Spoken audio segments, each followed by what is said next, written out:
E Sadoc disse: olha, é muito arriscado eu receber aqui, a minha casa tem muitos amigos da igreja, muitos companheiros de trabalho, o que vão pensar dessa situação? Mas o que eu digo a ele: olha, diga que eu não estou em casa. Pega a rua tal e tantas esquinas vocês vão encontrar a pensão de Ananias. Hospedem-se lá e eu vou procurá-lo lá na pensão. O serviçal saiu e disse a Saulo: olha, Sadoc não se encontra. E Saulo disse: mas eu ouvi a voz dele, eu posso não estar enxergando, mas não estou surdo. O acontecimento não afetou a minha audição. Mas já um tanto quanto resignado diante da nova situação, seguiram. Chegando à pensão, ele foi hospedado, trazia dinheiro, tinha ainda bastante recursos, e o companheiro pediu que gostaria de se ausentar, porque tinha deixado em Jerusalém esposa e filhos, e Saulo compreendeu a situação do companheiro e disse: pode ir. 3 dias depois que estava na pensão, cego, sem amigos, sem ninguém para conversar, pensando em tudo o que ele tinha feito na perseguição de seus próprios irmãos perante Deus, eis que Ananias vem e se aproxima dele e disse: eu venho para falar com você. Mas quem é você? Olha, eu sou um enviado do mestre. Conheço a tua história, sei o que aconteceu, sei do que você está precisando, e em nome de Jesus vim para lhe restituir a visão. E assim fora feito. Em nome do mestre, Ananias pediu e Saulo voltou a enxergar. Muito agradecido de tudo aquilo que tinha acontecido, se aconselhou com Ananias, a pessoa pela qual ele estava indo persegui-lo e prender, para julgar e, quiçá, apedrejá-lo também, como mais um no pensamento dele, herege, que deturpava os ensinamentos de Moisés, a lei, conforme ele se referia, ou os princípios da lei no entendimento deles. Ananias o aconselhou, disse: eu mesmo tenho os pergaminhos copiados por Levi e vou lhe fornecer. Você vai se preparar primeiro. Você viu que toda mudança encontra dificuldades, encontra oposição. Se a de Jesus está encontrando toda essa oposição, se prepara, porque para defender o mestre, muita oposição vai se encontrar. Procurando Ananias, Saulo foi endereçado a um outro irmão, que também era do Sinédrio, chefe, aquele Gamaliel que havia pedido para que soltasse Pedro e Estevão e os outros. E nesse dia disse: é o último pedido que quero lhe fazer. Estou indo embora, tenho lido os pergaminhos do mestre e tenho visto que estou equivocado. Vou me retirar para o deserto. Preciso pensar, preciso meditar. As minhas convicções podem estar comprometidas. E lá em Damasco ele se encontrava. Foi quando Ezequiel passou a Saulo todos os seus conhecimentos através daqueles pergaminhos. E Saulo, naquele primeiro momento, empolgado por aquela ideia nova de defender Jesus, de ir além do que os outros iam, se aproximou de uma sinagoga e já foi entrar em contrito com os fariseus, com o farisaísmo. Primeira grande decepção. Os fariseus não estavam preparados para a nova ideia e as contendas já surgiram. Orientado por Gamaliel, Saulo retirou-se. Gamaliel disse: Saulo, seria interessante que você se afastasse da cidade, procurasse um refúgio em um sítio, para você poder estudar melhor, raciocinar bem sobre as suas ideias, sobre as suas novas convicções, porque você precisa de se fortalecer na fé. A batalha vai ser grande, vai ser difícil. E assim fora feito. Afastando-se da cidade, foi para uma localidade um pouco longe, aonde fora recebido por dois amigos já de Ananias, que lá residiam. Receberam ele com bastante amor, com muitos cuidados, e passavam noites ao entardecer, geralmente, lendo, analisando os ensinamentos de Jesus, aquelas novas ideias. E um certo dia, Áquila, que era o personagem que eu havia recebido, contou que estava lá refugiado, que havia fugido de Jerusalém por conta das perseguições imputadas a seu pai, porque havia aceitado os ensinamentos do carpinteiro, conforme eles costumavam dizer, que era Jesus. E seu pai havia sido açoitado, já idoso, não resistiu e morreu. E o sentimento foi grande, tomado de medo e de apreensão. Áquila havia se afastado, estava no deserto, trabalhando, aonde pôde receber Saulo, um tanto quanto magro, muito barbudo, não havia o conhecido. E Saulo um dia, já conhecendo a história, sabendo que ele tinha autorizado as chicotadas no pai do amigo, se sentia numa situação desconfortável.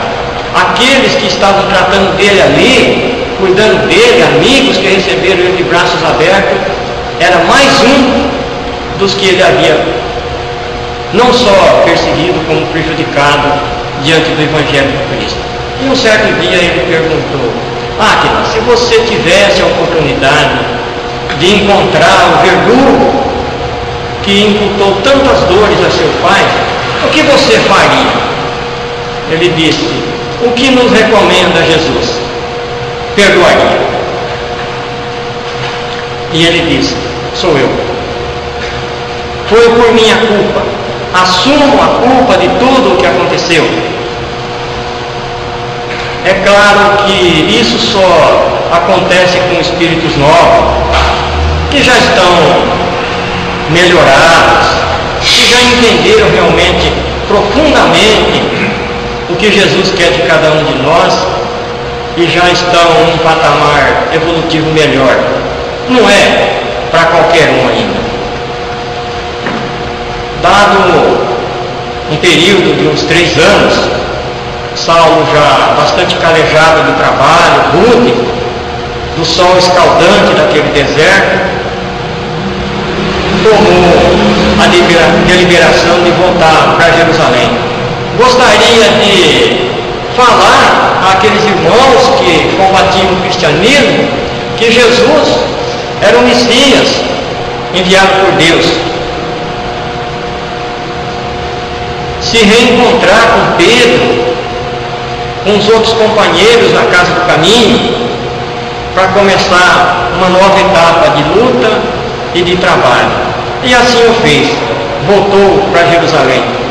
Procurou Pedro, já doente, muito magro, muito sentido, diante das enormes dificuldades, da falta de alimento, da falta de cuidado.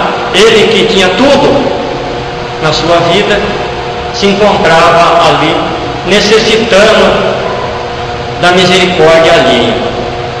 É claro que se Pedro havia recolhido uma quantidade enorme de leprosos e deserdados de toda sorte, não iria negar assistência, mesmo àquele que havia autorizado que desse não sei quantas bastonadas lá, uma quantidade lá, em Pedro, quando havia prendido.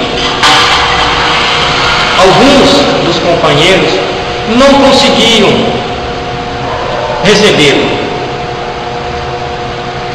não aceitavam aquele que até poucos dias era o seu maior perseguidor, ou seus maiores perseguidores, Saulo e os seus companheiros. Mas Pedro, uma alma, diríamos, nobre, já naquela época, muito nobre, né? O Galileu, aconselhou a todos que devemos agir conforme Jesus nos ensinou, amarmos uns aos outros e perdoarmos mesmo àqueles que nos impuserem dor e sofrimento. E Saulo não via a hora de poder entrar novamente nas sinagogas e lá combater com os fariseus, seus amigos. Até então, mal sabia ele o que esperava por ele. Se ele, como perseguidor, fora cruel, os outros o eram da mesma forma ou mais. Eis que visitou a cidade, os lugares, matando as saudades, e um determinado dia entrou na sinagoga e foi dizer a seus companheiros de judaísmo de que estavam equivocados. Quase foi linchado. Não sabia o que fazer para se retirar daquele lugar. Foi quando uma voz chegou a seu ouvido e lhe disse: afaste-se daqui, Saulo, afaste-se daqui. Era Estevão, em espírito, evidentemente, que estava ali para auxiliá-lo naquela nova trajetória que com certeza ele ia precisar. É claro que Saulo era um espírito bastante forte nas suas intenções. Da mesma forma que ele defendeu até então o judaísmo, iria ele defender o cristianismo também. E ele afastou-se da sinagoga naquele momento e voltou a aconselhar-se com Pedro. E Pedro disse a ele: Saulo, muito cuidado, esse povo não está preparado ainda para receber essas novas ideias. Eu ficarei aqui em Jerusalém pregando aos deserdados de toda sorte. E você foi escolhido, Saulo, a ir pregar aos gentios, a todos os povos mais afastados de Jerusalém, daquele berço aonde Saulo fora criado, apesar de ser de Tarso. Por conta disso o nome Saulo de Tarso, ou Paulo de Tarso, como queira. Mas gostaria ele ainda de visitar um amigo do Sinédrio, por nome Alexandre, e dizer a ele dessas novas convicções que ele havia adquirido. E assim o fez. Chegando na casa de Alexandre, Ele disse: não, trago novas convicções. Trago novas convicções. E debalde tentou demovê-lo, não conseguiu. E Alexandre disse: será interessante que você busque aqueles pelos quais você defende hoje. E ele se afastou muito tristonho para a estrada e imaginou: vou passar pelo menos pela casa do meu pai. Alexandre já havia antecipado a situação, dizendo a ele que sua mãe faleceu de desgosto, seus irmãos se mudaram por conta das perseguições que a sociedade lhes impôs, das críticas, das zombarias por conta do que aconteceu com você. E seu pai está retraído, recluso, sozinho em casa.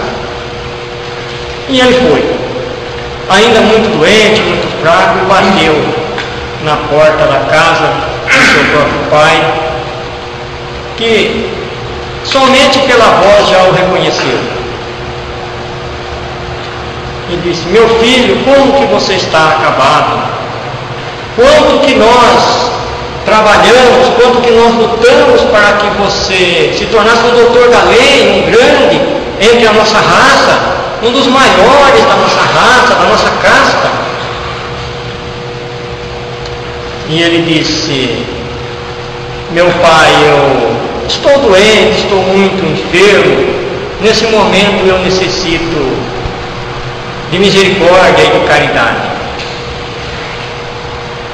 Mas como é difícil nós entendermos isso. Como é difícil nós mudarmos a nossa opinião com relação às coisas, com relação àquilo que nós elegemos como verdade, como melhor. Não damos a nós a oportunidade de refletirmos sobre os nossos próprios pensamentos. E o velho, bastante sofrido, disse a ele: está pedindo misericórdia, está pedindo clemência no lugar errado. Fechou a porta e Saulo imaginou naquele momento que seguir a Jesus seria muito difícil mesmo. Por isso que o Mestre sempre nos disse: aquele que quiser vir após mim, pegue a sua cruz e carrega. É uma cruz seguir as verdades do cristianismo. Mas muito maior era naquela época em que a ignorância não permitia que pudéssemos falar aqui abertamente dos nossos ideais, daquilo que consagramos como verdades. Jamais isso seria permitido, como aconteceu com ele mesmo, o próprio Saulo. Ao deixar as cercanias da casa de seu pai, um dos serviçais antigos, companheiro ainda da época de infância, surgiu com uma bolsa de dinheiro. Apesar de tudo, estou lhe mandando esse dinheiro. E Saulo disse: eu não estou precisando de dinheiro nesse momento. Eu preciso de acolhimento, de aconchego. E seu pai, resoluto, só disse uma última coisa: vais pedir ao carpinteiro, aquele que você elegeu, para seguir. Fechada a porta, e saiu Saulo sem destino. É claro que, lembrando os irmãos do caminho, voltaria a procurar Pedro, certamente, o que iria aconselhá-lo como seguir a sua trajetória de trabalho, e assim o fez. Olhando para esse quadro da nossa história, triste, mas interessante de vermos que um irmão que tinha um pensamento diante do amor de Jesus se transformou e se tornou um dos seus maiores, se não o seu maior defensor naquele momento, aonde enfrentou prisões e quantos e tantos açoites por conta da ignorância dos fariseus, no que culminou em Jerusalém com a sua degola. Quantas vezes que Jesus não tem batido na porta do nosso lar, do nosso coração, e nós fechamos as portas? Quantas vezes que o Mestre já não bateu na porta do coração de cada um de nós, e nós, inflexíveis e resolutos, não abrimos. É interessante nós refletirmos sobre esse chamamento do nosso Mestre, principalmente num momento de transição como esse que atravessa o nosso planeta, nossos irmãos, todos nós que enxergamos desordem de todo gênero, anarquias, desencontros, desperdício de toda ordem, desilusões, desonestidade. Lembremos que Jesus continua ainda a bater na nossa porta. Vamos abri-la. Se Moisés foi a porta de entrada do cristianismo, Jesus é a chave. Com ela, vamos abrir essa porta do farisaísmo que ainda existe em cada um de nós e trabalharmos não pelo melhoramento dos outros, do nosso próprio espírito que somos, e dia virá, que só Deus sabe, não estamos aqui encarnados e vamos nos encontrar conosco mesmo e verificarmos que podemos ter melhorado, mas que poderíamos ter melhorado muito mais e às vezes não nos esforçamos tanto quanto necessário se fazia. Assim como Saulo, que de perseguidor passou a perseguido em benefício do Evangelho do Cristo, da sua implantação.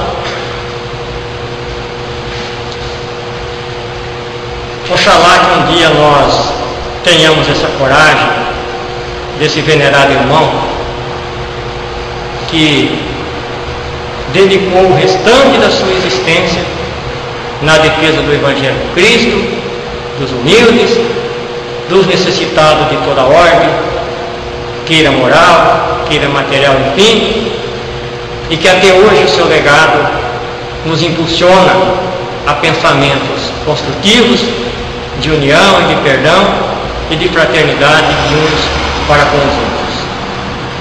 Obrigado a todos. Que a paz do Mestre Jesus possa continuar com todos nós.